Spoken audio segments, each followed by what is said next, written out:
Chapter 21. First day on the battlefield. Hope? Haven't had much of that in a long time. The conversations continued, each soldier sharing bits of their past, their fears, and their hopes, however small they might be. I listened quietly, my presence largely ignored.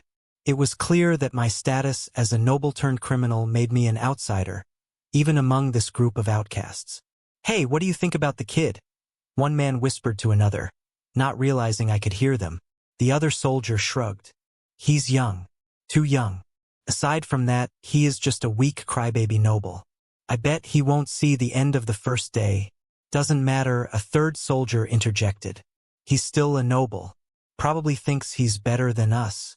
"Man, these nobles, I hate them so much. It is because of a bastard like him that I ended up here." "Same." They continued to talk amongst themselves as we all walked to the frontline camps. "Quiet!" Sergeant Vance's voice cut through the murmurs, bringing an abrupt end to the conversations. "Save your energy for the march. We move in silence." The order was clear, and the group fell into a tense, quiet rhythm. The sound of our footsteps and the occasional rustle of gear were the only noises that accompanied us as we continued our march toward the frontline camps. The day wore on, the sun climbing high in the sky before beginning its descent. My body ached with each step, my feet throbbing from the unaccustomed strain. The weight of the armor and spear was a constant burden, pressing down on me. I had never exerted myself this hard before, and the fatigue was starting to take its toll. As evening fell and the sky darkened, we finally reached the frontline camps. The first thing that hit me was the smell, a potent mix of burnt wood, metal, and the faint, acrid tang of blood. The camp was bustling with activity, soldiers moving purposefully among tents and makeshift fortifications. It was a far cry from the relative quiet of our training camp. The atmosphere was charged with tension and urgency. We were directed to a section of the camp designated for new recruits. As we entered, the weight of everything I had experienced hit me all at once. My body was exhausted, my muscles screaming in protest with each movement. My feet felt like they were on fire, and the urge to vomit rose in my throat. Sergeant Vance gathered us in a huddle, his expression as stern as ever. "You've made it this far, but the real test begins now," he said. "Get some rest tonight. You'll need it. Tomorrow you'll be thrown into the fray. Remember your training, stay in formation, and follow orders. That's the only way you'll survive." I nodded along with the others, too tired to do anything but comply. We were shown to our sleeping quarters, simple tents with straw mats laid out on the ground. As expected, comfort is not there. It was a far cry from the comforts of home, but at this point, I was too exhausted to care. Bloody hell! As I lay down, the pain in my feet and the ache in my muscles made it difficult to find a comfortable position. It hurt a lot, and it was the first time I felt like I had been pushed this far. Of course, training with a spear, constantly stabbing, etc. was not that easy either, but carrying such heavy things and walking all the way, it was too much for me. I did not think of myself as a particularly weak person up to this point. I may have been weaker than my brother or my sister when they were my age, but I thought I was at least on the average strength. But I forgot one thing now that I was here. Everyone here is older than me.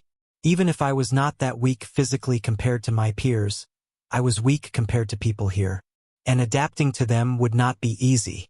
The weight of the day's march settled heavily on me, and despite the exhaustion, sleep did not come easily. My mind was a whirl of thoughts, fears, and the grim reality of what lay ahead. Considering that the enemies would be the same as these guys, I understood my position here. Sigh. A sigh escaped from my lips as I clenched my hand and remembered what happened when I went against Stroud for the first time. Even if I am weaker, as long as I remember my training, I can survive. Thinking that, I closed my eyes. The scent of the camp, the sounds of soldiers preparing for battle, and the knowledge that we were on the brink of a deadly confrontation all combined to create a sense of foreboding. I knew that the days ahead would test me in ways I had never imagined, but I also knew that I had no choice but to face them head-on. The morning came too soon, the sky still dark as Sergeant Vance's voice pierced through the haze of sleep. "Up and at them." It's time to move. I groaned, my body protesting the sudden movement. Every muscle ached, a reminder of the previous day's march. But there was no time to dwell on the discomfort. I forced myself to sit up, my mind sharpening as the reality of our situation settled in. Vance was already outside, directing the older recruits who had been here for 6 weeks. They moved with practiced efficiency, their faces hardened by their time at the front. I couldn't help but feel a pang of envy at their apparent ease. I knew that, for us new recruits, the real challenge was only just beginning. "Get your gear and line up," Vance barked, his voice carrying a note of urgency. "We've got a long day ahead."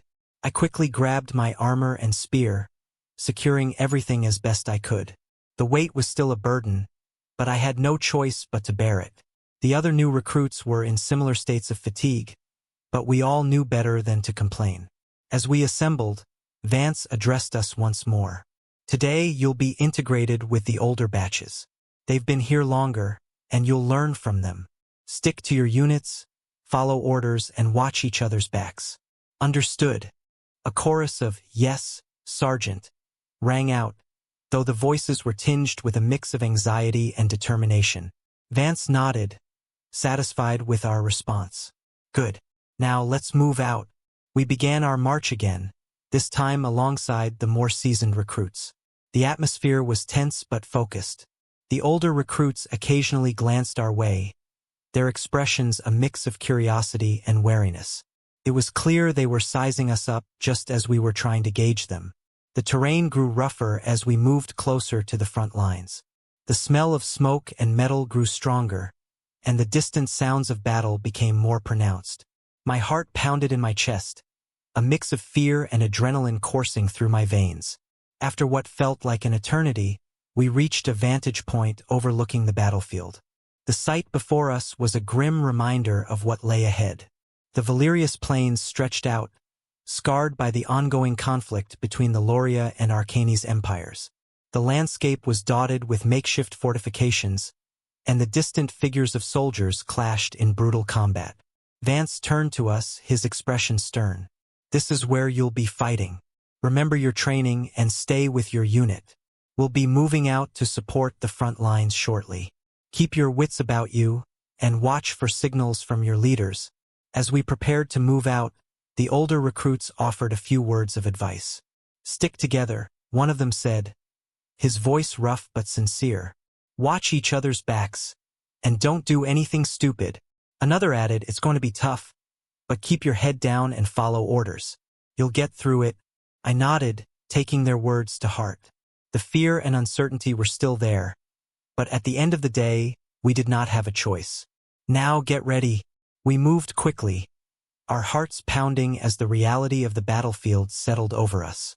Vance led us to a section of the defensive line, his orders precise and unwavering. "Take your positions and stay alert," he commanded. "We're here to hold this line.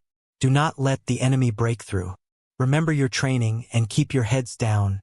I found myself positioned next to a couple of the older recruits, their faces hardened by weeks of battle. They spared me a brief glance, a mix of pity and determination in their eyes. The sound of the enemy approaching grew louder, the clashing of steel and the shouts of soldiers echoing across the plains. I gripped my spear tightly, my palms slick with sweat. The air was thick with tension, and I could feel my heart racing in my chest. Vance moved among us, ensuring everyone was in position. "Stay focused," he urged. "The Arcanes forces will try to overwhelm us, but we hold the line. No matter what, we hold the line." As the enemy drew closer, the ground seemed to tremble with the force of their advance. Rumble, tack, tack, tack, and as if in an instant, the enemy appeared before us. Archers, horn. With the horn ringing, the first day of my battlefield had started just like that. Chapter 22. First day on the battlefield 2. Horn. As the horn rang, the enemy appeared right before us, with their bodies rushing. The wave came, some of them on their horses and some of them on the barefoot. My breath came in short, rapid gasps, the fear threatening to overwhelm me. But I forced myself to remember my training, to steady my nerves. And then they were upon us. The Arcanes soldiers surged forward, their weapons gleaming in the morning light. They crashed against our defenses with a ferocity that took my breath away. The clash of steel and the cries of the wounded filled the air, a brutal symphony of war. Clank! I thrust my spear forward, the impact jarring my arms. The first enemy fell with his arm injured and retreated. But there were more, so many more. They pushed against us relentlessly, their numbers seeming endless. "Hold the line!" Vance shouted, his voice cutting through the chaos. "Do not let them break through." I fought with everything I had, my training guiding my movements. Each thrust, each parry, was a struggle for survival. The enemy was relentless, their attacks fierce and unyielding. But at some point, the man next to me fell, a spear piercing his chest. Kirk dash! Blood spilled from his chest as the pair pierced right there. Thud! And then he fell to the ground. I barely had time to register his fall before the enemy was upon me. "Come, you bastard!" It was a guy with a slightly bulky body. The spear that he was holding in his hand was shaking, most likely just like mine. Stab! He advanced with a quick stab, but his movements were clumsy. It made me remember the moments when we were in the training parts. Most of the trainees there were also like this. Even if they had trained, they were not that good at spearing. Clank! I managed to fend off the attack, the adrenaline coursing through my veins, giving me a strength I didn't know I possessed. Or maybe it was something different I did not know. Swoosh! The enemy thrust his spear again, this time with more force. The spearhead glinted in the light, aimed straight at my chest. My muscles ached, and my body screamed in protest, but I gritted my teeth and focused on my training. Stay calm, stay focused. Remember the basics. I sidestepped, narrowly avoiding the spear's deadly point. My heart raced, pounding against my ribs as I countered with a quick jab of spear. Slash! My spear found its mark, slicing across the enemy's arm. However, it was not that deep. At that moment, when my spear went down and cut his body, I realized that my strength was not sufficient to slash through his arm completely. Ark! He hissed in pain, stumbling back. I could see the confusion in his eyes, the disbelief that a weak, young kid could hold his own against him. But there was no time for self-congratulation. The battle around us was a maelstrom of chaos and violence, and I had to stay alert. The enemy soldier recovered, his eyes narrowing with anger. He advanced again, his movements aggressive, but at the same time, I could see what he aimed to do. Swoosh! I parried his strike, feeling the jarring impact reverberate through my arms. Each clash of metal on metal sent shocks up my limbs, but I held firm. I twisted my body, using the momentum to bring my spear around in a sweeping arc. It was a move I had practiced countless times, a simple yet effective strike. Something that I found out when I was practicing our family art, serpent flame art, and thorn style. I felt a lot more comfortable when I was moving like this. Slash! The enemy tried to block, but he was too slow. My spearhead cut across his chest, tearing through fabric and flesh. He gasped, blood seeping from the wound. His grip on his spear faltered, and he stumbled. Do it now! I raised my spear to finish the enemy off, ready to end this fight. But as I looked into his eyes, I saw something that stopped me cold. His eyes were wide with fear, and he was looking directly at me. It was the first time I truly realized what I was about to do. I was about to take someone's life. Life. It is a simple yet profound concept. For some, it's a routine, and for others, it's the meaning. What is it for me? What happens to him if I were to push this spear? After he dies? My spear shook in my hands, and I hesitated. The chaos of the battlefield faded for a moment, and all I could see was the terrified expression of the man before me. I had trained for this, prepared for it, but the reality was far different from what I had imagined. Suddenly, a movement caught my eye from the side. An enemy soldier was charging at me, his spear aimed at my unprotected side. My eyes widened in fear, my body frozen in place as I sensed the impending strike. Kid! A voice shouted from my right. It was one of the older recruits who had given me advice earlier. He moved swiftly, fending off the spear with his own and then stabbing the attacker in one fluid motion. The enemy fell, clutching his wound. "Don't hesitate," the older recruit said while looking at me. "Or you will die." His words rang in my ears, resonating deeply within me. I locked eyes with the enemy before me, who had now recovered enough to launch another attack. "Don't hesitate," I whispered to myself, my resolve hardening. Swoosh! The enemy thrust his spear towards me, but this time I was ready. I tilted my head slightly, evading the strike by a narrow margin. My eyes were still wide. Something weird was happening in my head, as if something was changing. Don't hesitate. I must not hesitate. But for what reason? That soldier on my right side had now just collapsed. I did not know him, his name, nothing. Why was he fighting for? Was it really important to justify taking a life? Or I am going to die. Don't hesitate, Lucavion. Don't hesitate. Don't stop. No, in the first place, what is justified? Have I not been exiled to this place because of something I did not do? Was I not in this situation because of an injustice? Then, here, why was I thinking about justifying myself? Was there a need for that? Yeah. It does not matter. I am going to live through this. No matter what, if this is what I need to do so that I can live, then so be it. I am going to play in the same field. I tightened my grip on the spear, feeling the wood and metal against my calloused hands. The enemy soldier, now more cautious, advanced again. "Sturf, Jew Kleinrot." I heard him shout something, but it was in a different language, though that was not that important.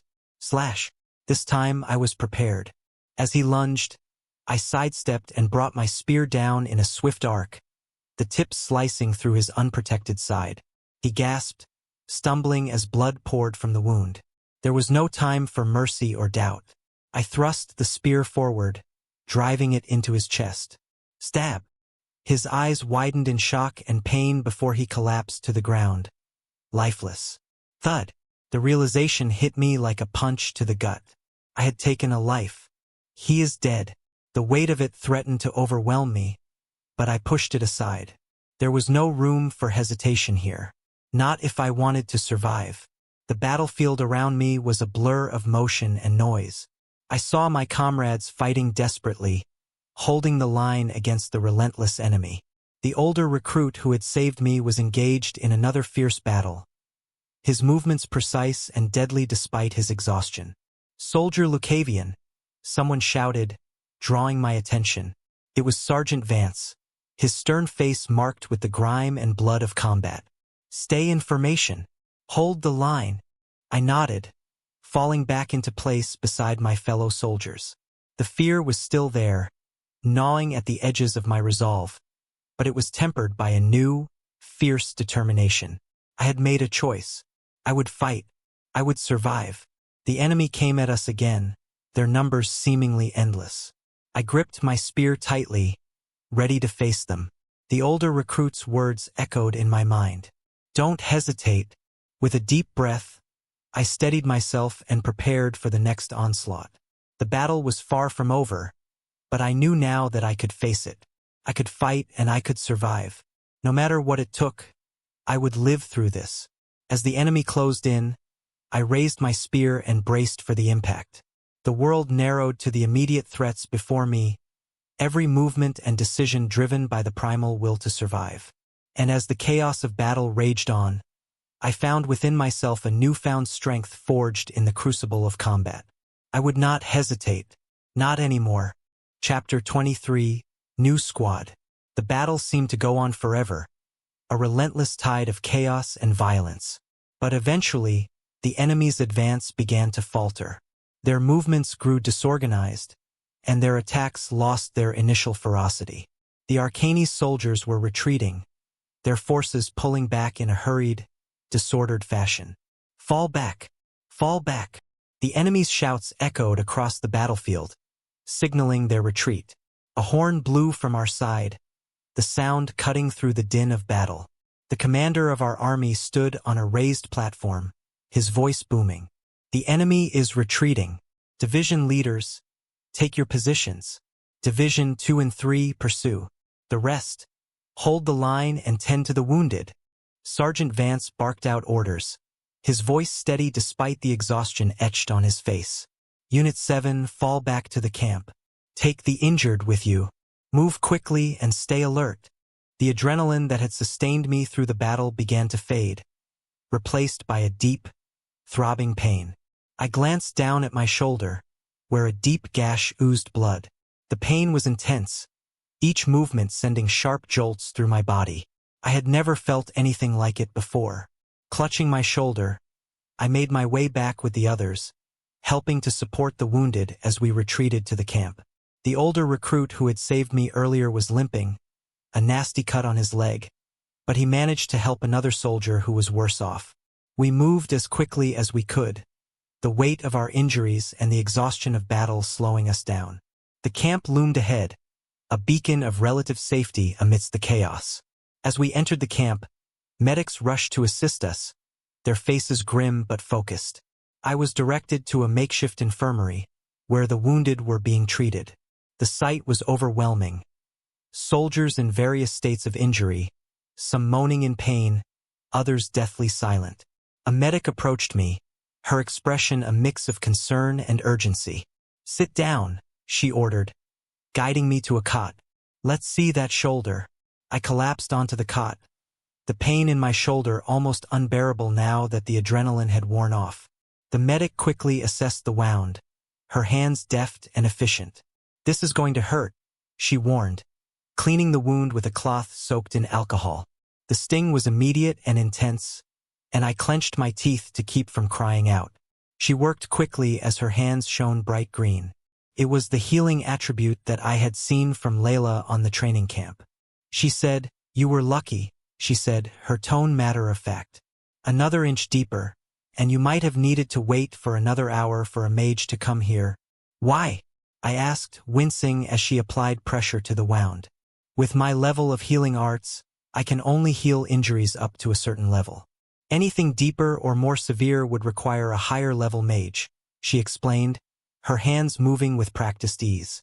"Our mana is not infinite, and the healing arts are divided into levels based on the depth and complexity of the injuries we can treat. My abilities are sufficient for surface wounds and moderate injuries, but deeper wounds, those affecting internal organs or major blood vessels, require more advanced healing techniques." I was surprised. Despite my general understanding of attributes and mana, I had never known the specifics of how healing worked. "I didn't realize there were such differences," I admitted. She nodded, her focus never wavering from her work. "There's a lot to learn about mana and its applications. Healing is one of the more complex arts.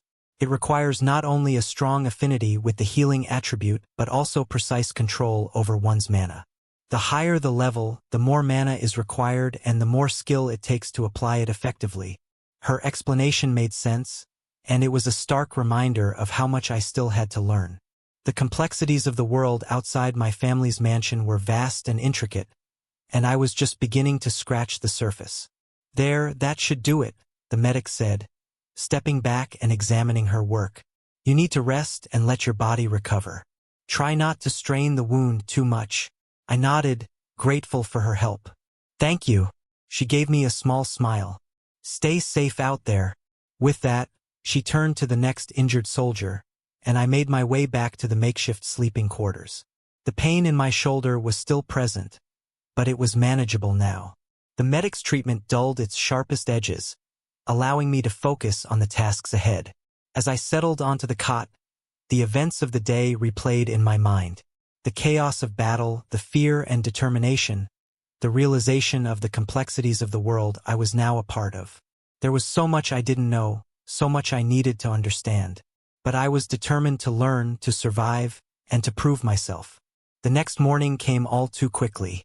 The sound of the morning horn jolted me awake, and I winced as the pain in my shoulder reminded me of the previous day's battle.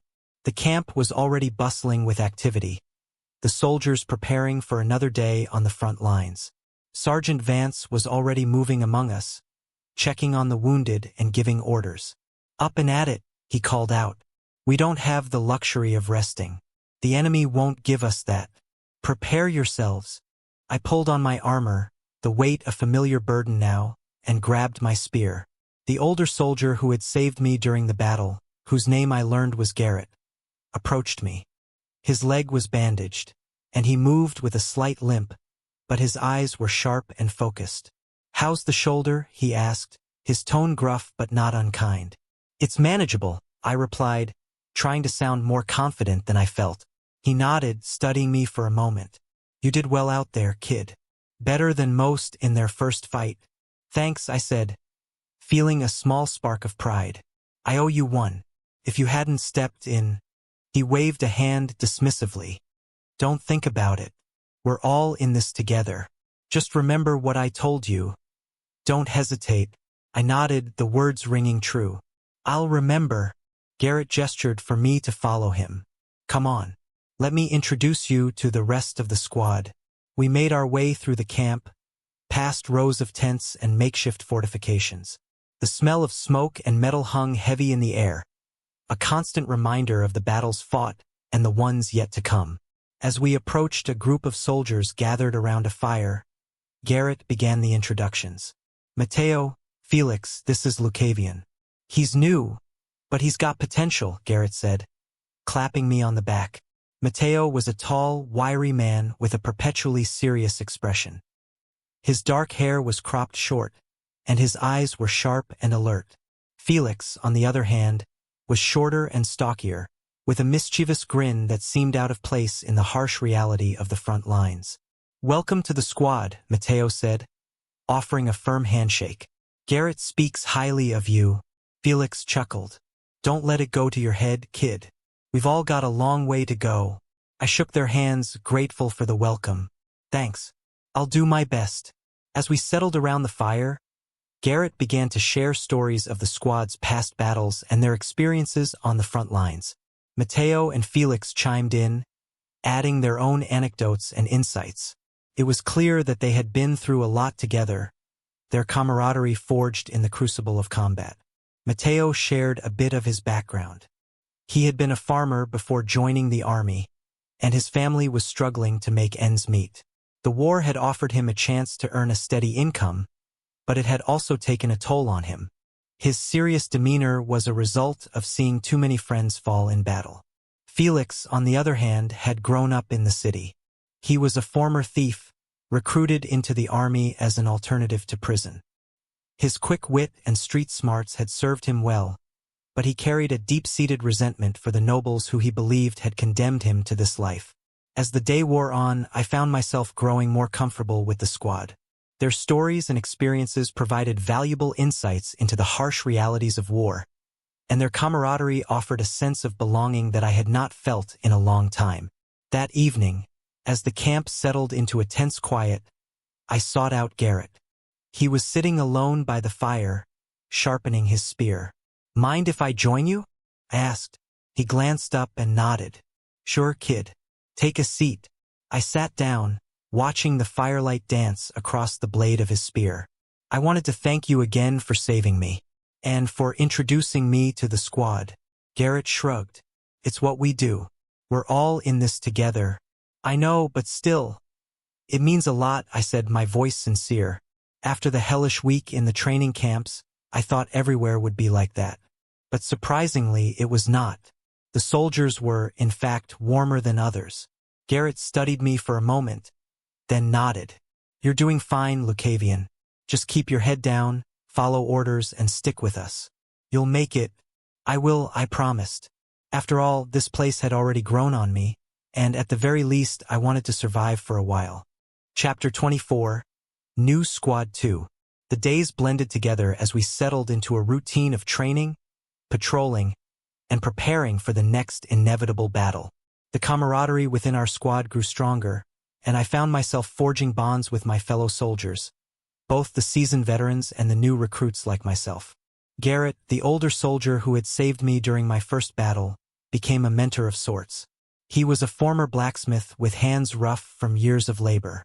His experience and wisdom were invaluable, and I often sought his guidance. Despite his gruff exterior, he had a kind heart and a deep sense of loyalty to his comrades. Mateo, the tall and serious former farmer, shared stories of his family back home. He spoke of his wife and 2 young children, who depended on his income to survive. The war had torn him away from them, but his determination to return to them kept him going. His eyes would soften when he talked about them, a stark contrast to his usual stern demeanor. "Matteo," I asked one night, "what keeps you going through all this?" He smiled faintly, his gaze distant. "My family, Lucavion. Every night I think about them. It's the thought of holding them again that keeps me pushing forward." Felix, the former thief from the city, was a constant source of amusement and surprise. His quick wit and street smarts were invaluable in navigating the complexities of camp life. Despite his mischievous grin and carefree attitude, he had a sharp mind and a deep-seated resentment for the nobles who had condemned him to this life. Over time, I learned that his family had been wrongfully evicted from their home by a corrupt noble, which fueled his disdain for the aristocracy. "Do you ever miss the city?" When I asked this, Felix laughed, shaking his head. "Miss it? Sometimes. But mostly, I miss the thrill of outwitting the guards. Out here, though, the stakes are higher. And trust me, nothing beats seeing a noble get what's coming to them." Among the new recruits was Clara, a young woman who had grown up in a small village. She had joined the army to escape an arranged marriage to an abusive man. Clara was fierce and determined, and her skills with a spear improved rapidly under Vance's rigorous training. Her resolve to carve out a new life for herself was inspiring, and we quickly became friends. She was 20 years old, and I learned it a slightly hard way. When we were talking one day, I just decided to randomly ask this. "By the way, Clara, how old are you?" Smack. And I was met with a smack on my head. At first, I did not understand why, but later on, I learned the reason. Never ask a lady's age directly to her face. Never. That is the #1 rule of interacting with a lady. Apparently, there was such a rule. "I'm sorry, Clara. I didn't know," I said, rubbing my head. She laughed, shaking her head. "It's all right, Lucavion. I know you are just a kid. This is just a lesson for you. But for your information, I'm 20. Then, there was Elias, a quiet and introspective young man who had been a scholar before the war.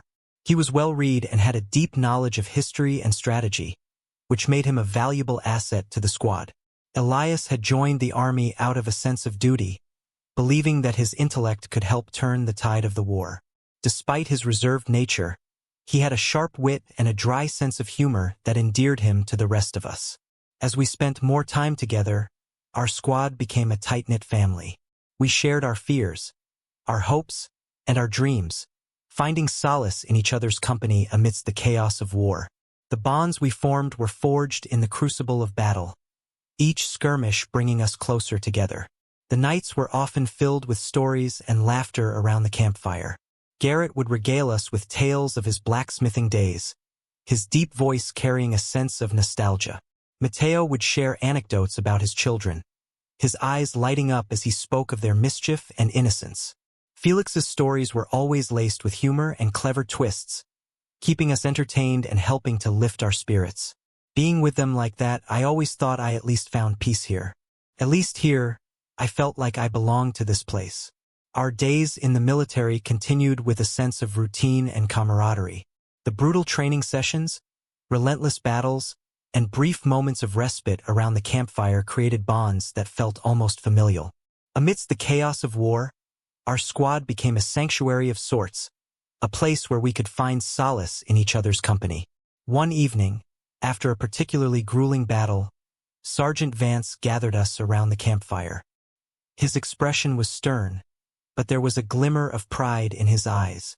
"Listen up, everyone," he began, his voice commanding our attention. "Due to your recent achievements and dedication, our squad has been granted a special reward." We exchanged curious glances, wondering what this reward could be. Vance continued, "We've been given access to a mana accumulation art. This will allow you to gather mana in your cores, strengthen yourselves, and potentially advance to the next stage of awakening." The air was thick with anticipation as Vance handed out scrolls to each of us. The title of the art was Iron Will Spear Art. It was a common grade art designed to utilize attributeless mana, specifically tailored for those who wielded spears. Both from the novel and from my own knowledge, I remembered the related ranks for the arts: common, rare, unique, epic, legendary, mythic. These were the ranks for the arts that one would use to strengthen their mana core. Unique rank, huh? The art that I was practicing in my family. Serpent flame art. For instance, this art was a unique rank art and the reason why our family was still a viscounty. Most of the noble families had such arts as legacies, and each of them had a stronger art as their rank in the nobility was correspondent to that. In essence, the relation was as such. Rare barons. Unique viscount. Epic dukedom families/counties. Legendary royal families, country leaders, special practitioners. Mythic literal myths, heroes of the past, gods. For instance, the protagonist of the novel, Alara, is a practitioner of rank art since she is from a duke family. However, when she was banished from her family, that art would be taken from her, and her core would also have been abolished. Still seeing the art that was given to us, I somehow felt a little hope. Maybe if I try a different art, I can grow my mana core and cultivate? Elias, the scholar among us, was the first to examine the scroll in detail. This art focuses on gathering mana in the core and creating a sphere barrier around it, he explained. Once the sphere is completed, one would increase their rank and become a stage 1 awakened. Matteo looked at his scroll with a mix of excitement and determination. This could give us the edge we need, he said, his voice filled with hope. Felix, always the skeptic, raised an eyebrow. Sounds too good to be true. What's the catch? Vance smirked. The catch is that it requires discipline and focus. It's not something you can master overnight. It will take time and effort, but the rewards are worth it. Garrett nodded thoughtfully. I've heard of mana arts before, but I've never had the chance to learn one. This could be a game changer for us. Vance continued, his expression serious. If you manage to become a stage 1 awakened, you will be moved to a different platoon, a higher ranking one. The responsibilities and expectations will be greater, but so will the opportunities. And if any of you manage to reach stage 2, you'll become a sergeant like me, with your own squad to lead. The weight of his words settled over us. The possibility of advancement, of rising above our current status, was a powerful motivator. The thought of becoming a sergeant, of leading others and making a real difference, was a dream that seemed almost within reach. Clara spoke up, her voice steady and determined. We'll do whatever it takes, Sergeant. We've come this far and we won't stop now. Her words echoed the sentiments of the entire squad. We were tired, battered, and scarred, but we were also united in our determination to survive and succeed. For the next few weeks, the entire squad dedicated themselves to mastering the iron will spear art. Each of us practiced diligently, pushing ourselves to our limits. Of course, that was only when we were able to, as our days of fighting continued. We had lost 4 of our members, though since they were not that close to me, I did not care too much. They were also from the same camp as me. Thus, they had a prejudice against me. Yet, in terms of mana gathering and my core, I was not making any progress at all, as no matter how much I had tried gathering mana around my core and starting to create a sphere, it would always dissemble, never letting me make any progress. I guess I really have no talent in this. I could only accept the reality, though I never gave up. Chapter 25, Brief Truce. A week-long truce had been declared, giving both sides a brief respite from the relentless fighting. Our squad, though weary, saw this as an opportunity to strengthen ourselves and prepare for the battles to come. The air was filled with a mix of relief and tension as we trained, knowing that the truce could end at any moment. During the truce, the camp was a hive of activity. Soldiers repaired equipment, reinforced fortifications, and trained. Our squad was no different. Each member focused on their own regimen. However, for me, things were a bit different. I dedicated my time to honing my spear skills and improving my physical conditioning, aware that my attempts at mana core cultivation had been futile. In the mornings, I would rise early and practice the techniques that I had found on my own. Yeah, on my own. There was a thing that I had realized. While I was not someone who was talented at using a spear, some of the movements would always feel more befitting and easy compared to other things. That was why, in these recent 3 months, I had been focusing on these movements and trying to make myself familiar with them. The sound of my spear slicing through the air was a familiar and comforting rhythm. I pushed my body to its limits, performing drills, thrusts, and parries until my muscles burned and my breath came in ragged gasps. One morning, as I was practicing in a secluded corner of the camp, Clara joined me. She had been working diligently on her mana cultivation, and her progress was evident. Her aura seemed more focused, her movements more controlled. "Mind if I join you?" she asked, her voice breaking the silence. "Not at all," I replied, offering a small smile. "Though I have to warn you, I'm not the best company when it comes to mana cultivation." She chuckled softly, settling down nearby in a cross-legged position. "I've noticed, but you're doing what you can, and that's what matters. Besides, I could use the presence of a friend while I meditate." As she closed her eyes and began her meditation, I resumed my training. The spear felt like an extension of my body, its weight and balance becoming more familiar with each passing day. I moved through the forms, my mind focused on the precise movements and the feel of the weapon in my hands. The morning sun cast long shadows across the camp, and the sounds of other soldiers training and working filled the air. Clara's breathing was slow and steady as she concentrated on gathering mana into her core. The serene expression on her face showed her dedication and determination. After a while, I paused, wiping the sweat from my brow.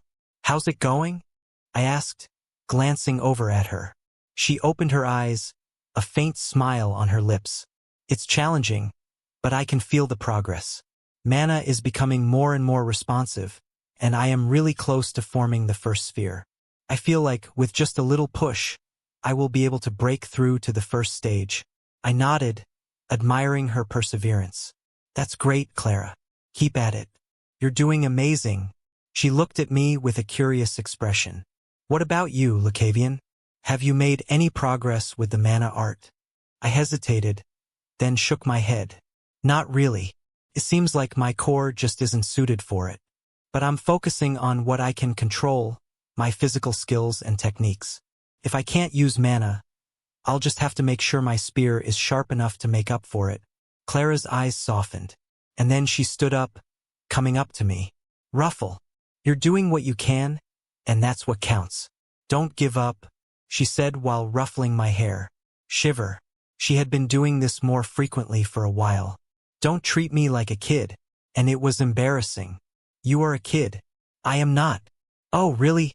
Clara teased, her eyes twinkling with mischief. "Do you want to show this big sister how you became a man?" Then, I sputtered, my face turning an even deeper shade of red.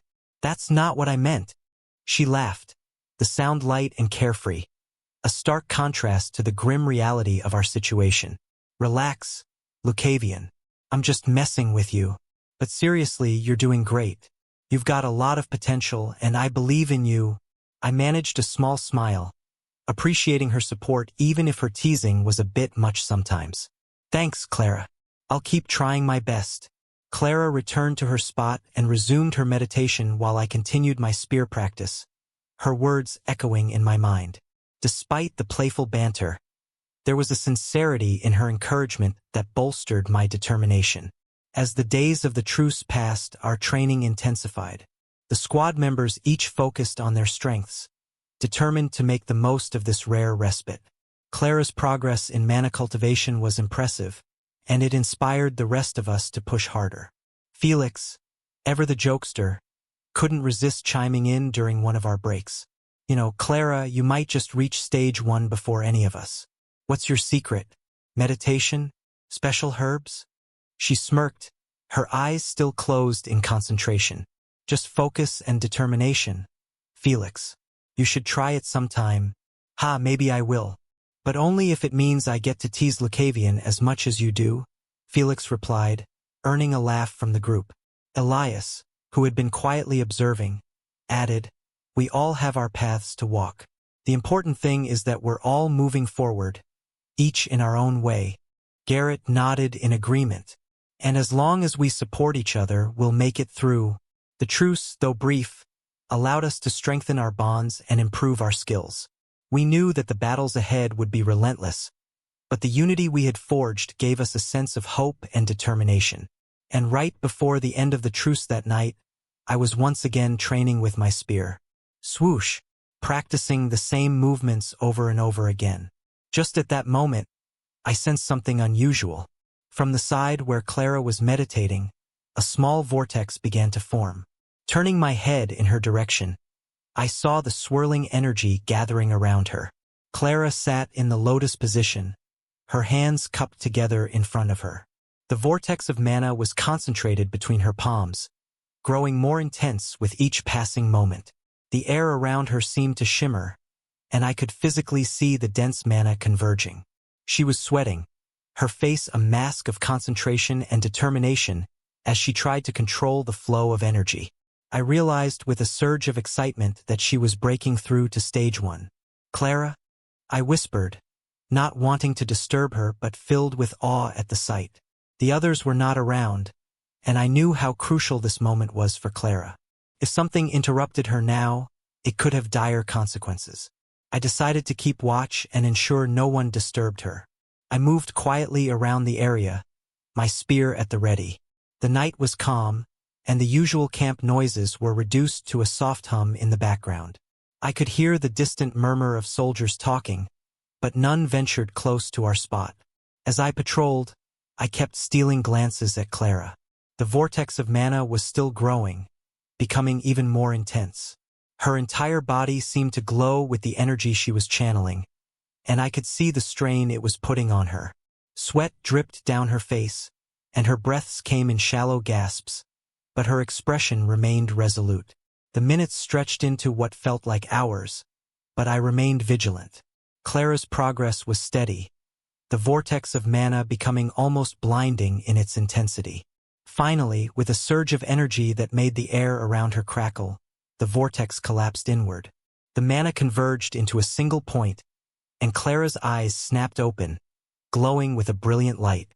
The energy settled into her core, and she let out a deep breath, her body relaxing as the breakthrough was complete. I approached her slowly, my heart swelling with pride and relief. "Clara, you did it." She looked up at me, a tired but triumphant smile spreading across her face. I did," she said, her voice shaky but filled with pride. I offered her a hand, helping her to her feet. "Indeed, you did it. We should celebrate it."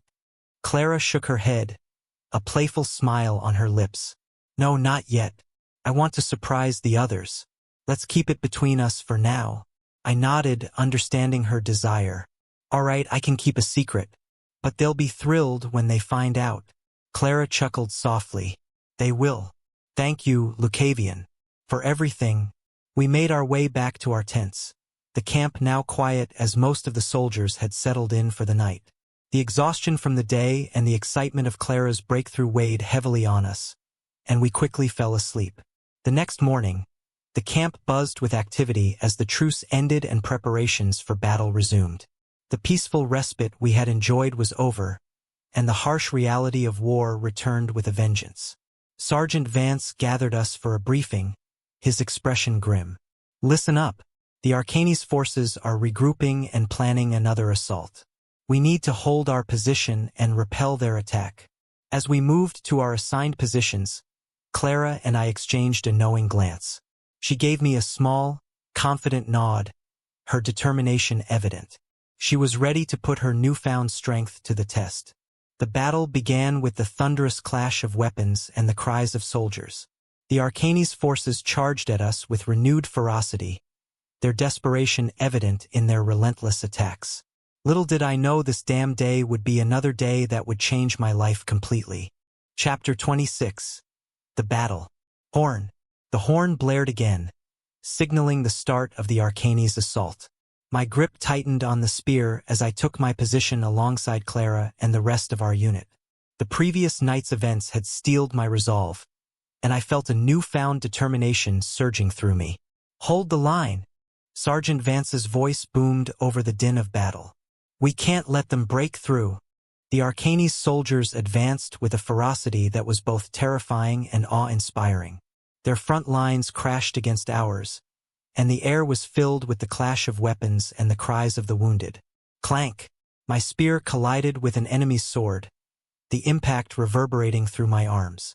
Even now, with all the training and focusing on my body, I still was not able to reach the strength where I could face an adult soldier on my own. I was still too weak for that. Swoosh! Yet it was fine. I thrust my spear forward, my movements guided by the relentless training and the resolve I had built up. The enemy soldier fell back, but another quickly took his place. "Don't falter," Clara shouted, her voice steady and commanding. In fights, she was like this most of the time. I sidestepped an incoming attack, countering with a swift jab that found its mark in the enemy's shoulder. The soldier stumbled back, giving me a brief moment to catch my breath. The battle raged on around me, a chaotic symphony of violence and survival.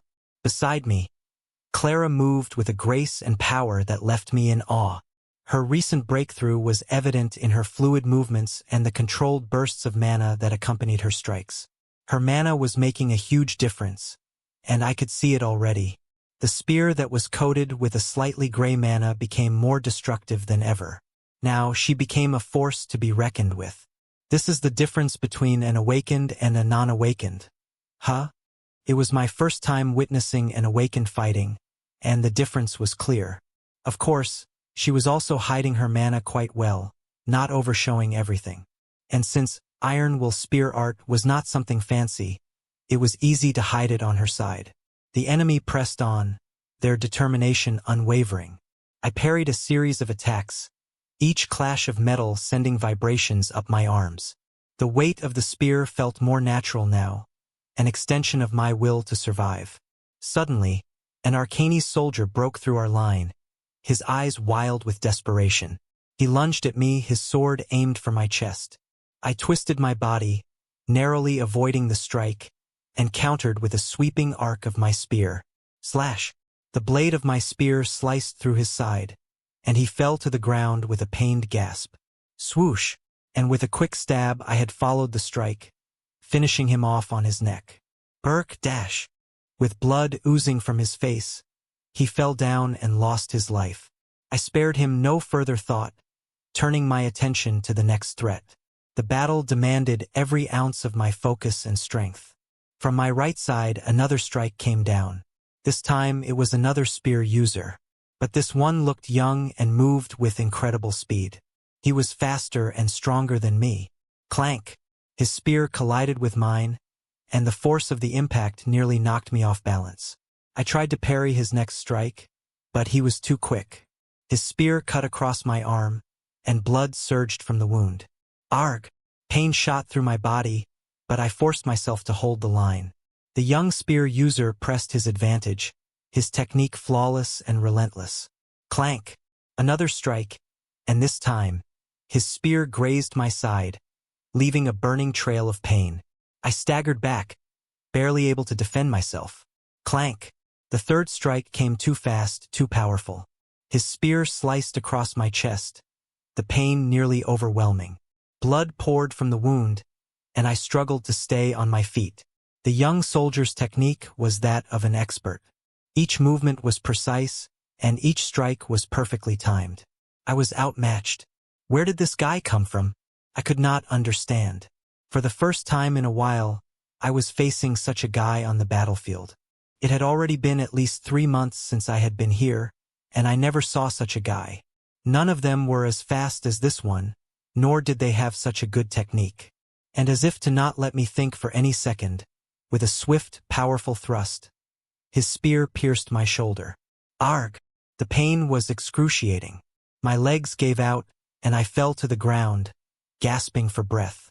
The young spear user loomed over me, his spear poised for the final blow. As his spear approached my face, time seemed to slow. I could see the determination in his eyes, the cold, calculated resolve. Am I going to die? This was it. I will die. I braced myself, but at that moment, a sudden surge of adrenaline coursed through my veins. Fuck no. I couldn't give up. Not now. Not ever. With a desperate burst of energy, I rolled to the side, narrowly avoiding the deadly thrust. The spearhead struck the ground where my head had been just moments before. I grasped a handful of soil and threw it into the soldier's eyes. "Arg!" he yelled, momentarily blinded and trying to retrieve his spear from the ground. Knowing that this could be my last moment, I didn't miss this chance. I gripped my spear with all the strength I had left and thrust it forward, aiming for his chest. The blade pierced through his armor and flesh, sinking deep into his body. His eyes widened in shock and pain, and he gasped, blood bubbling from his lips. With a final, desperate push, I drove the spear deeper, ensuring the strike was fatal. The young soldier's body convulsed, then went limp, collapsing onto the ground. I stood there, breathing heavily, my shoulder throbbing with pain. The battlefield around me was a chaotic blur of motion and sound, but I had survived this encounter for now. Suddenly, an explosion occurred right before my face. The force of the blast sent me flying, and I rolled around in the soil. My whole head rang as I struggled to make sense of what was happening. I staggered to my feet, clenching my hands, and then slowly, my vision began to return. As I regained clarity, I saw, in the place of the explosion, a figure standing tall. In the heart of the battlefield, a lone knight stood as a beacon of unwavering resolve. His spear gripped firmly in his hand, shimmered with a vibrant greenish mana, casting an otherworldly glow in the midst of the chaos. The wind swirled around him, whipping his cloak and adding an ethereal edge to his presence. His armor, a testament to both craftsmanship and resilience, glinted under the erratic flashes of distant explosions and the intermittent rays of sunlight piercing through the war-torn sky. Each piece of metal was meticulously fitted, bearing the scars and dents of countless battles yet still standing strong and impenetrable. The greenish mana enveloping his spear seemed alive, pulsating with energy and crackling with the promise of power. It flowed seamlessly from the tip of the spear down to its base, creating a mesmerizing dance of light and shadow. The wind, imbued with the same mystical energy, swirled in a protective vortex around him, deflecting incoming arrows and creating a buffer against the encroaching enemies. And as if that was not enough, even breathing was just hard around him. It was the same sensation, albeit not as strong as the one that I had when I was in the presence of the Duke. "What is this?" "Kirk dash." Blood spilled from my mouth as if to show me that I had sustained some internal injuries. But that was not important, because at that moment, an awakened of a higher rank was present on the battlefield. The element that was surrounding him, the wind that was manifested around the body itself. Everything indicated one thing: an awakened of at least stage 3 and maybe more, since only stage 3 awakened would be able to control elements and manifest their mana in such a state. And it was not on our side. It was on the enemy's side. Chapter 27. Night of the Wind. The moment I was somehow able to determine the enemy's rank before I could even do or say anything, the knight vanished from his spot. In an instant, he appeared before Garrett. Swoosh! Time seemed to freeze as the knight's spear moved with lightning speed, a blur of greenish light. Garrett had no chance to react. The spear pierced his chest, and he collapsed with a strangled cry. Swoosh! The knight moved through our ranks like a ghost, each step bringing death. Matteo fell next. His throat slashed open before he even realized the knight was upon him. Felix tried to defend himself, but the knight's spear impaled him through the heart. Clank! Elias, his face a mask of terror, swung his weapon desperately. The knight parried with ease and delivered a fatal thrust. Elias crumpled to the ground, lifeless. My squad members were being slaughtered one by one. None of them could put up a fight. They were all non-awakened, and the knight was an unstoppable force. Each blink of my eyes brought another gruesome scene, the knight impaling another soldier with brutal efficiency. It all happened so rapidly that I did not even have any time to get up. No, it was not because I did not have any time. I couldn't get up. Move! My body was being suppressed. It was refusing to move. In the presence of the deadly enemy, in the presence of absolute strength, the instincts that were engraved in my body were not letting me move. Don't stand here. Move! Kirk dash! But I did not want to stay here. I did not want to stand here useless while everyone here was getting slaughtered. On the corner of my eyes, Clara stood, her face pale but determined. She gathered her mana, the air around her shimmering with energy. She faced the night, her stance defiant. "Stay back," she shouted, her voice trembling but resolute. "I won't let you harm anyone else." The knight paused, tilting his head as if considering her words. Then, with a flicker of movement, he was upon her. Clara unleashed her mana, a burst of light and energy aimed at the knight. Swoosh!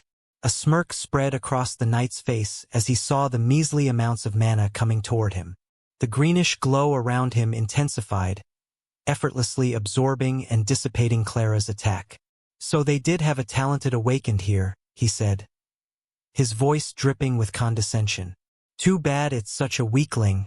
Clara's face twisted in determination as she tried to muster more mana, her hands glowing brighter. Swoosh! But the knight moved with inhuman speed, his spear slicing through the air. Stab! With a swift, brutal motion, he struck Clara down. His spear pierced her abdomen, and she gasped in pain, her eyes wide with shock. He twisted the weapon cruelly, and she fell to the ground, blood pooling around her. "Clara, no!" I shouted, my voice breaking through the paralyzing fear. Desperation surged through me, but my body remained frozen. The knight's smirk widened as he looked down at Clara's lifeless body. "Such a waste of potential," he murmured, almost to himself. Rage and despair roiled within me. I struggled to move, to do something, anything. But the weight of the knight's presence pressed down on me like a physical force, pinning me to the ground. My comrades, my friends, were all dead. The knight stood amidst the carnage, his greenish mana still crackling with power. He turned his gaze toward me, his eyes glowing with that same eerie greenish light. "You," he said, his voice cold and commanding. "You're still alive. Interesting." I clenched my fists, my nails digging into my palms. The pain was sharp, grounding me and giving me a focus amid the chaos. I had to do something. I had to move. "I am going to kill you." They were the ones who had embraced me in this place of death when my own family did not. They were the ones that did not judge me and talk to me like a normal human. They were the ones who had accepted me for who I was, not because of my surname or anything. Yet this guy, just with a measly effort, he was able to erase them. Garrett was a guy who wanted to become a good blacksmith and make good weapons. Mateo was a former farmer who was here to support his family. Felix might have been a thief, but he was one of the most caring and generous people I had ever known. Elias was a former scholar who liked to share stories and debate. He liked history and wanted to be a strategist. Clara, she had just become an awakened. Even though she was a girl and she had been harassed countless times by different soldiers, she always put up a brave front. All of them are lying on the ground. With a supreme effort, I forced my body to respond. My muscles screamed in protest, but I managed to stagger to my feet. "I am going to erase that expression on your face." The knight watched me with an expression of mild interest as if I were a curious insect. "Well, look at you," he mocked, his voice dripping with disdain. "Standing up again? How admirable." Before I could react, the knight vanished from his spot and then reappeared right before my face. Too fast. My eyes widened at the sheer speed he was moving. It was as if he had teleported. In that instant, his spear was right at my neck, the cold metal pressing against my skin.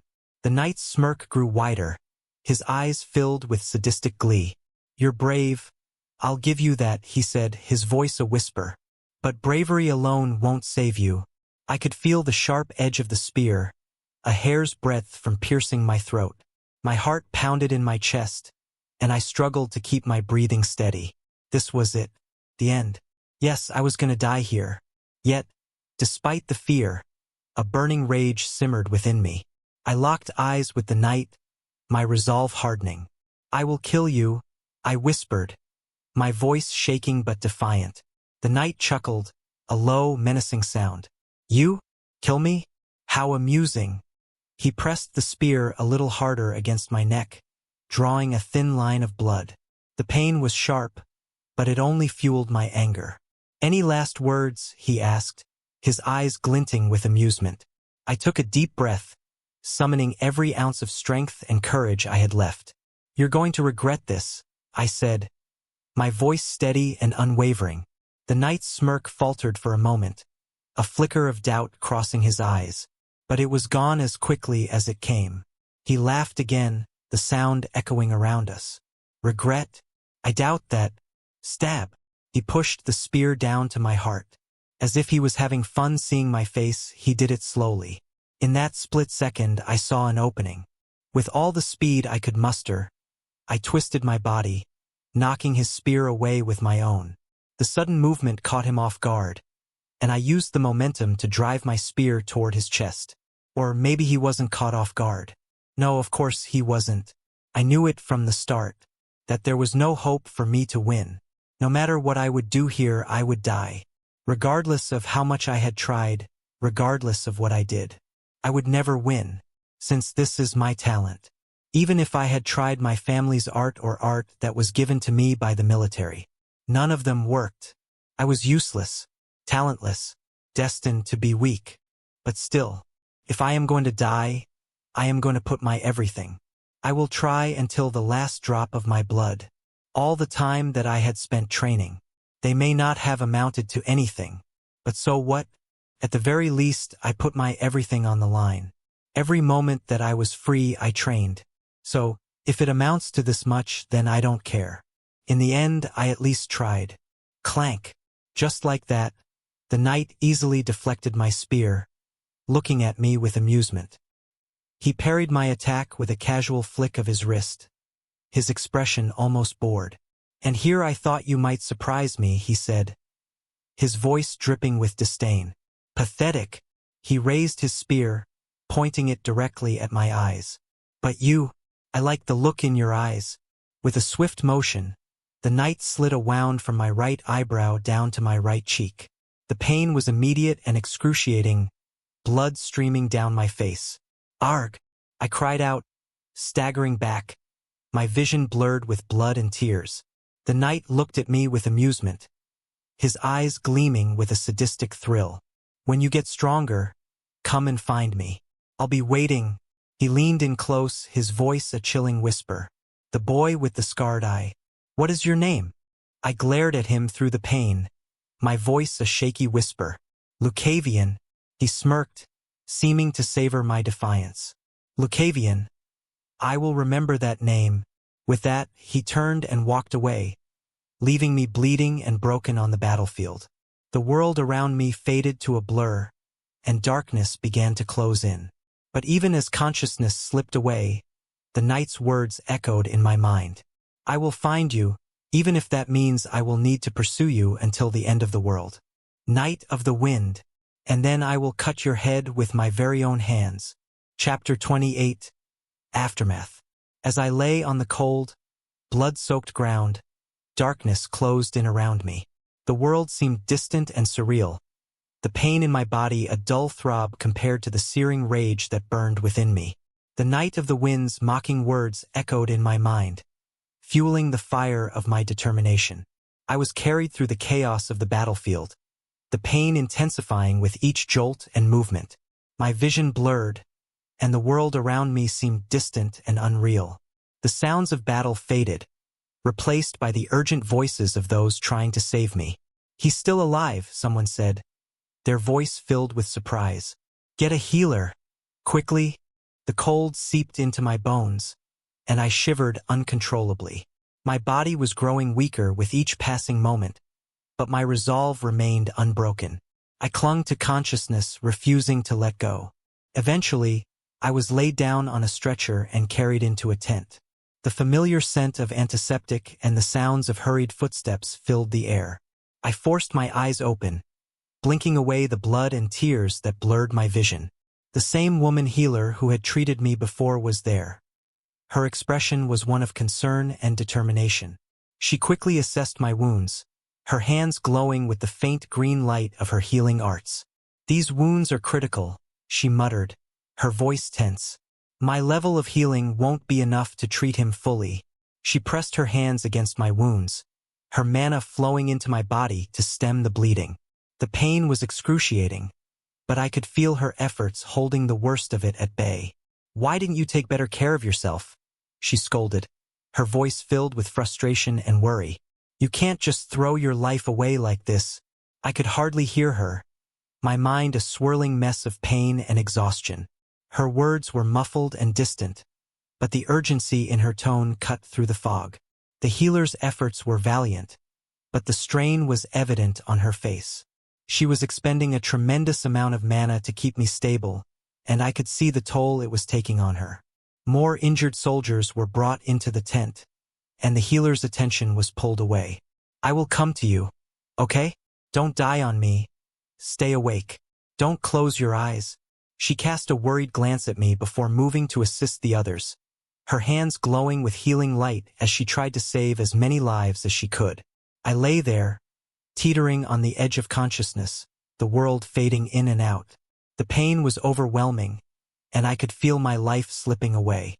Desperation clawed at me, but I was powerless to move. No, not now.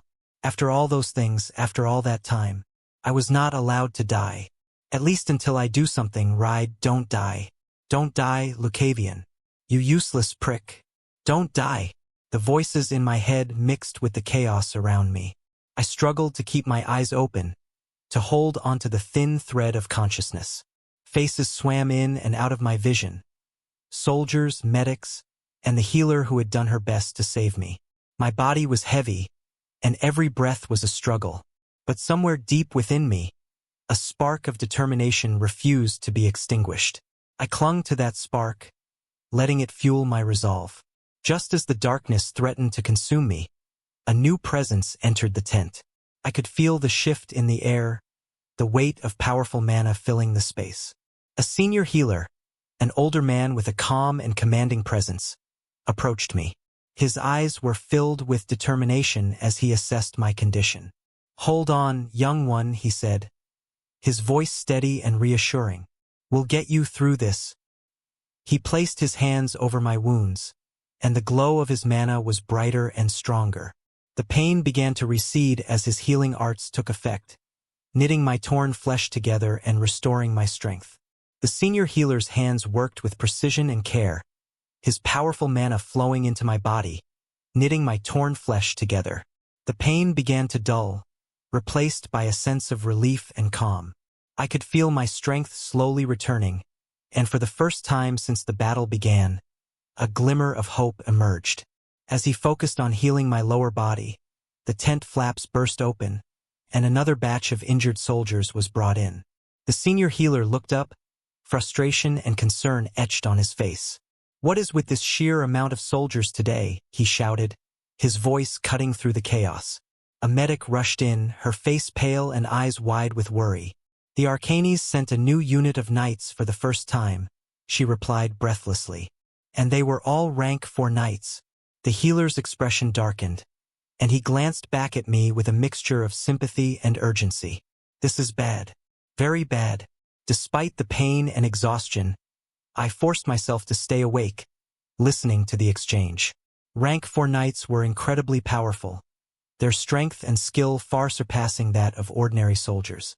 The presence of such formidable opponents explained the heavy casualties and the overwhelming sense of doom that had settled over the battlefield. The healer's hands moved with renewed urgency as he continued to work on my injuries. "We need to stabilize as many as we can," he muttered, more to himself than to anyone else. "Every soldier counts." The tent was filled with the sounds of groans and cries of pain, the air thick with the scent of blood and antiseptic. The senior healer's mana surged, his face etched with concentration as he poured his energy into healing me. Despite the chaos around us, his presence was a beacon of hope and strength. "Kid, I am sorry, but I won't be able to heal you completely. At least they will leave scars." I nodded, understanding the urgency of the situation. "It's fine. This much is enough. There are many others who need your help more." The healer looked at me with concern, shaking his head. "You should stay here. Your injuries are still not fully healed." I glanced around the tent, taking in the sheer number of wounded soldiers waiting for treatment. It's better if newcomers take my place. I can manage. No, you dash, he was about to retort more, but after looking at my face, he shook his head. The healer sighed, seeing the determination in my eyes. If that's what you want. But take it easy. Don't push yourself too hard. When I reached our quarters, the emptiness hit me hard. The memories of my fallen comrades weighed heavily on me, their absence a gaping void that was impossible to fill. I sat down on my cot, the events of the day replaying in my mind. The pain of my injuries was a constant reminder of the loss and the promises I had made. I clenched my fists, feeling the resolve harden within me. The night of the wind's face flashed before my eyes, and I knew that this was just the beginning. The path ahead was fraught with danger and uncertainty, but I was determined to walk it, no matter the cost. The quiet of the quarters was a stark contrast to the chaos outside, a brief moment of respite before the next storm. I took a deep breath, letting the silence envelop me. Dash. With a groan, I stood up, rising. My injuries were mostly healed to the surface level, and only some cuts were there. I walked over to Elias' wardrobe, the memories of my fallen comrade fresh in my mind. Elias had always been meticulous about his belongings, and I knew he kept a package of needles and threads for his sewing hobby. He had been good at stitching wounds as well, a skill that had come in handy more times than I could count. Opening the wardrobe, I found the small package and held it in my hands for a moment, remembering the times Elias had shown me how to stitch wounds. His calm, precise movements, the way he had patiently explained each step. I had tried it a couple of times, but I wasn't nearly as skilled as he had been. I took a deep breath, looking at the needle and then at my own wounds. Even now, I was benefiting from his teachings. "Thank you, Elias," I murmured, "for still helping me." Sitting down, I raised my hand and the needle, setting to work. I threaded the needle with shaking hands, biting down on a piece of cotton to stifle the groans of pain. The first prick of the needle into my flesh was sharp, sending a wave of agony through me. I forced myself to keep going, each stitch a testament to my resolve. "Just a bit more," I whispered to myself, focusing on the task. My breaths came in heavy gasps, the effort of stitching my own wounds almost overwhelming. Sweat dripped down my forehead, mixing with the blood. Finally, after what felt like an eternity, I finished. The wounds were crudely stitched, but they would hold. I sat back, exhaustion washing over me. The pain was still there, but it was manageable now. I cleaned up the area as best as I could, then lay back on my cot, closing my eyes. As I drifted into a restless sleep, the face of the night of the wind lingered in my mind. Chapter 29, Aftermath 2. The next day, I was jolted awake by a rough shake. My eyes fluttered open, and I saw Sergeant Vance standing over me. His face was haggard, and his eyes were weary. Despite being awakened, he was riddled with injuries, his usual strong presence diminished by the fatigue and strain of the battle. "Wake up, Lucavion," he said, his voice rough. "It's noon. You've rested enough." I sat up slowly, my body protesting every movement. The pain from my stitched wounds was still there, but it was bearable. I rubbed my eyes and tried to shake off the lingering grogginess. Vance looked at me, his expression softening slightly. "Everything's a mess right now. You can rest for a while longer if you need to." I shook my head, pushing myself to my feet. "No, I'm fine. What's the situation?" He sighed, running a hand through his disheveled hair. "The Arcanes sent a new unit of knights. All rank 4. We lost a lot of good men and women." My heart clenched at the reminder of our fallen comrades. "What about the bodies?" "We managed to retrieve them," Vance said quietly. "A mass funeral will be held later today. It's the least we can do to honor their sacrifice." I nodded, the weight of the losses heavy on my shoulders. I need to be there." Vance placed a hand on my shoulder, his grip firm but gentle. "I know you do. We all need to be there." They were more than just soldiers. They were family. I looked at Vance, seeing the pain and exhaustion etched into his features. Despite his awakened status, he was just as affected by the losses as the rest of us.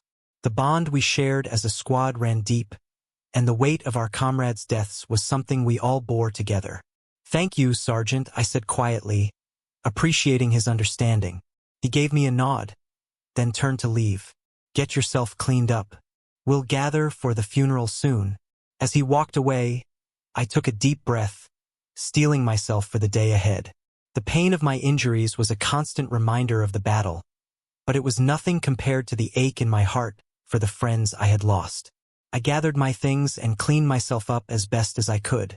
The next few hours passed in a blur, the preparations for the funeral taking precedence over everything else. The camp was subdued, the usual bustle replaced by a somber silence. When the time came, we gathered in a clearing, the bodies of our fallen comrades laid out before us. The atmosphere was heavy with grief, the weight of the losses palpable. The commander of the unit, Commander Gandrel, stood at the front, his voice steady but filled with sorrow as he spoke words of remembrance. "We honor the brave souls who fought and died alongside us," he said, his voice carrying over the gathered soldiers. "They were more than just comrades. They were our brothers and sisters. Their sacrifice will not be forgotten." I looked at the faces of my fallen friends. Garrett, Mateo, Felix, Elias, Clara. All of them had left an indelible mark on my life, and their loss was a wound that would never fully heal. Around me, most of the soldiers were shedding tears. Everyone had lost a part of their squad, and the same went for me, but there were no tears. No, because I knew crying would not help. I had felt this a lot of times. When I was sent to this place for the first time, no one in my family believed me. I cried. When I had slept on that cold dam, I cried. When I was beaten because of the fact that I was a noble in the camp, I cried. When I had killed someone for the first time, I cried. But what did it bring? Did that make me achieve anything? Did it push me towards my goal? I said that I would be proving myself, restoring my lost honor, and clearing my name. Was I able to? No, I wasn't. I had faced countless hardships and endured unimaginable pain, and yet here I was, still at the mercy of a cruel fate. My tears had accomplished nothing. I took a deep breath, steadying myself. The faces of my fallen comrades seemed to look back at me, their expressions frozen in time. They deserved more than my tears. They deserved my resolve. They deserved my promise that I would keep fighting, not just for myself but for them as well. Commander Gandrel finished his speech, and we all stood in silence for a moment, honoring the memory of those who had been lost. The weight of their sacrifice hung heavy in the air, a solemn reminder of the cost of war. As the ceremony concluded, I looked at the bright sky before me. "Yeah, Lucavion, keep going. Just keep moving forward." And then I looked back one last time. "But I swear on my name, I will not forget any of you. For them and for my sake I would keep moving forward." The recent upheaval in the enemy's tactics had caused significant changes within our own divisions. The devastating attack by the Arcanes Rank 4 Knights had left a void that needed to be filled. Orders were soon issued, and our unit was to be restructured. Sergeant Vance's squad had been effectively decimated, leaving only me. As a result, Vance was moved to another unit, and his rank was stripped due to the perceived failure to protect his squad. The demotion was a harsh blow, and I could see the disappointment in his eyes, but he accepted it with a stoic resolve. I was reassigned to a new unit under a different sergeant. The transition was far from smooth. Sergeant Lyra was in charge of the new unit. She was a stern, no-nonsense leader with a reputation for being both fair and harsh. Her eyes bore into me the first time we met, assessing my worth. "You must be Lucavion," she said, her tone neutral. "The sole survivor of Vance's squad." I nodded, standing at attention. "Yes, ma'am." She studied me for a moment longer, then nodded. "You'll need to prove yourself here. We don't have room for dead weight." "Understood." "Yes, ma'am," I replied, my voice steady. "I understand." The transition into Sergeant Lyra's unit was as difficult as I had anticipated. From the moment I joined, the other soldiers made their disdain clear. Whispers followed me wherever I went, and the glares were hard to ignore. My past identity as a noble and the circumstances that had led me here were well known among them, and they did not hesitate to use it against me. On the first day, during a break in training, a group of soldiers cornered me. One of them, a burly man named Roderick, took the lead. His eyes were filled with contempt as he looked me up and down. "So, you're the cursed bastard," he sneered. "The noble who ended up here because he couldn't keep his hands to himself." The others nodded in agreement, their expressions ranging from curiosity to outright hostility. I clenched my fists, but I didn't retort. I had learned long ago that defending myself against these accusations was pointless. They had already made up their minds about me. Another soldier, a wiry woman named Lila, stepped forward. "He's just getting his karma. He assaulted a woman, was disowned, and now his whole squad died because of him. A fitting end for someone like him." The word stung, but I kept my expression neutral. I knew that arguing would only make things worse. I had faced similar treatment in my previous squad, and some of them had been like this too. "You're nothing but dead weight," Roderick continued, his voice low and threatening. "If you think you can just waltz in here and be one of us, you've got another thing coming." I met his gaze, my voice steady despite the anger simmering beneath the surface. "I'm not here to cause trouble. I'm here to fight and prove myself, just like everyone else." Roderick scoffed, stepping closer. "Prove yourself? You couldn't even protect your own squad. What makes you think you'll do any better here?" I was not able to reply to that. "See, even you, yourself, know what kind of thing you are." Since the atmosphere was becoming suffocating, and I was not welcomed there, I could only move outside. It was night and the sky was dark. Howl! The cold night air bit into my skin as I stepped outside, the darkness swallowing me whole. I felt the weight of their words pressing down on me, their disdain like a physical force. But I couldn't afford to let it get to me. I had to keep moving forward, no matter how hard it got. Grabbing my spear, I headed to a secluded spot away from the camp. The wind howled around me, a harsh reminder of the harsh world I was now a part of. But it was also a strange comfort, the familiar sting of the cold grounding me. I began to train, swinging my spear in precise, practiced movements.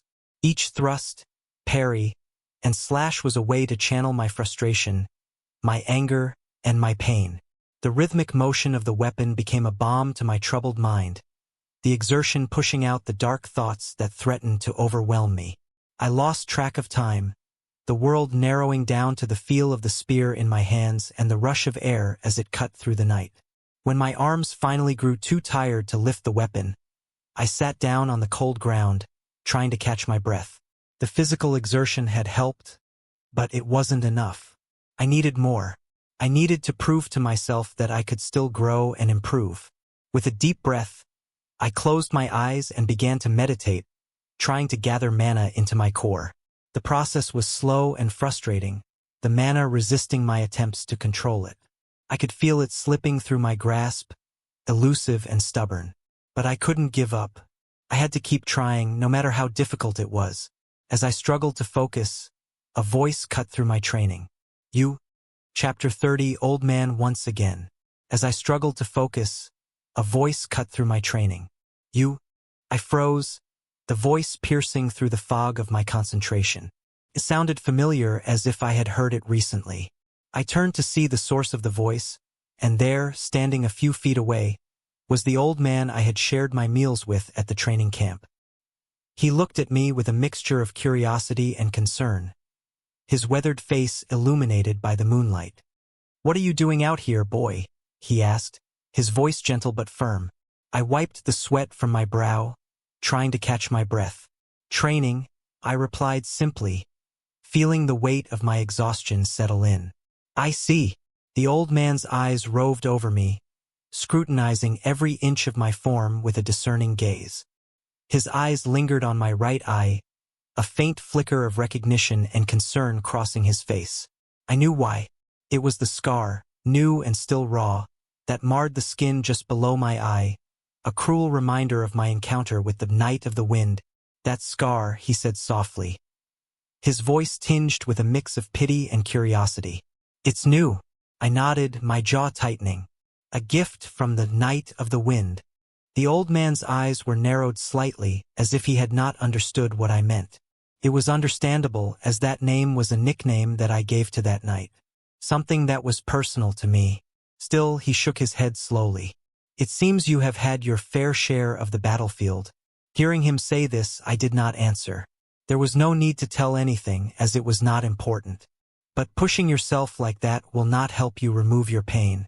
Yet, there was a small sense of gentleness there. Something that I did not quite understand was the reason why. I remained silent, my gaze fixed on the old man as he studied me. His concern was palpable, but I wasn't in the mood for a heart-to-heart. Not now, not ever. The battlefield had taught me to keep my feelings buried deep where they couldn't be used against me. The old man sighed, sensing my reluctance to speak. Sometimes, he said, his voice low and gentle, to get rid of the fire inside you, you need to share it with someone else. I stiffened at his words, a flicker of annoyance crossing my face. I don't need to share anything, I replied, my voice cold and detached. I just need to train. I raised my spear once more, resuming my practice with a renewed intensity. The rhythmic movements of the weapon were a familiar comfort, a way to drown out the noise in my head. But even as I trained, I could feel the old man's eyes on me, his presence a quiet reminder of the words he had spoken. He shook his head slowly, watching me with a mixture of pity and understanding. Training is important, boy, but it's not everything. You can't carry all that pain alone. It's too heavy a burden. I ignored him, focusing on the precise movements of my spear. Each thrust and parry was a way to channel my frustration, my anger, and my pain. I didn't need his pity or his advice. No, I did not pity anyone in this world. This world that had been cruel to me, not once, not twice, but countless times, and all the people who had watched everything without standing beside me. And when I just found somewhere that I had felt like I belonged, it was gone once again. At this point, if I had not understood it, I would just be a dumb fuck. I am all alone. That was what all that was about. Nothing more, nothing less. So, there was no need for pity or anything. The old man remained silent for a while, just standing there, his presence a steady, unyielding force. Finally, he spoke again, his voice soft but firm. You remind me of someone I knew long ago. He, too, thought he could handle everything on his own, that he didn't need anyone's help. But he was wrong. I paused, my grip on the spear tightening. It reminded me of the first day that we had met. Though it was brief, he had told a story like this at that time, too. His words cut through the haze of my concentration, stirring something deep inside me. Do you know why he was wrong, kid? Don't ask me. The old man persisted, his tone gentle yet insistent. Do you know why? There was something in his manner of speaking that made it hard for me to refuse. Despite my desire to push him away, I found myself answering. Is it because he was not able to carry the burden alone? The old man shook his head slowly, a faint smile on his lips. No, it wasn't that. The reason he was wrong was that the more he thought he needed to do everything alone, the more he made the whole world around him about only himself. His world became only about him. He always thought the world was there to get to him. Everyone always wanted to go against him. I frowned, trying to make sense of his words. What does that mean? It means, the old man continued, that in the process of doing so, he blinded himself. He blinded himself to the misfortune of others, and there were other people like him. People who were struggling, suffering, and fighting their own battles. But he couldn't see that because he was too focused on his own pain and his own struggles. I tightened my grip on the spear, his words resonating uncomfortably within me. So you're saying that by trying to handle everything alone, he became selfish? The old man nodded. Yes, in a way. He became so consumed by his own burdens that he couldn't see the bigger picture. He couldn't see that there were others who could share the load, who could understand and support him. And in isolating himself, he lost sight of the connections that could have given his life more meaning. I frowned at the old man's words, trying to digest the implications.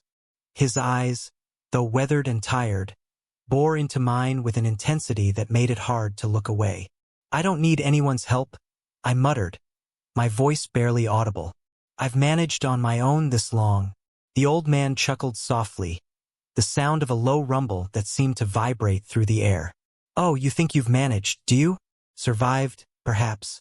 But have you truly lived, boy? His words grated on my nerves, and I couldn't help but snap back. What would you know about it? You don't know anything about me. Don't I? He replied, a sly smile playing on his lips. I've seen many like you, convinced that their pain is unique, that no one else could possibly understand. But pain, my boy, is the most universal of all experiences. I clenched my jaw, my grip on the spear tightening. I don't need a lecture, I said through gritted teeth. I just need to get stronger. Ah, strength, the old man mused, his eyes twinkling with a hint of mischief. Tell me, do you think strength is merely about muscle and skill? About swinging a spear until your arms ache and your body is drenched in sweat? I didn't answer, but my silence seemed to amuse him. Strength, true strength, comes from understanding, he continued. Understanding your own limits and the limits of others. Understanding that sometimes the greatest strength is in allowing yourself to be vulnerable. I scoffed at that, unable to hide my disdain. Vulnerability is weakness. Is it now? He asked, raising an eyebrow. Tell me, who is stronger? The one who hides their wounds and suffers in silence, or the one who bears their scars and seeks the support they need to heal? I turned away, unwilling to meet his gaze. His words were hitting too close to home, stirring feelings I didn't want to acknowledge. I don't have time for this. It was annoying to the point where I was even considering leaving this place. I came here to get rid of the useless thoughts that were accompanying my head, and now I was met with a lecture instead. Annoying. But why am I even staying here? I asked myself as I grabbed the spear in my hand. Now that I thought about it, was there a need for me to stand here? But why should I leave? It is not like I did anything wrong. For some reason, the fact that I tried to change places made me feel like I was escaping from the old man's words. And that was annoying. Thus, without replying, I decided to grab my spear and continued. But this time I focused more on my core and technique rather than mindlessly swinging. Until the moment I heard the old man say, "Spear is not a weapon for you."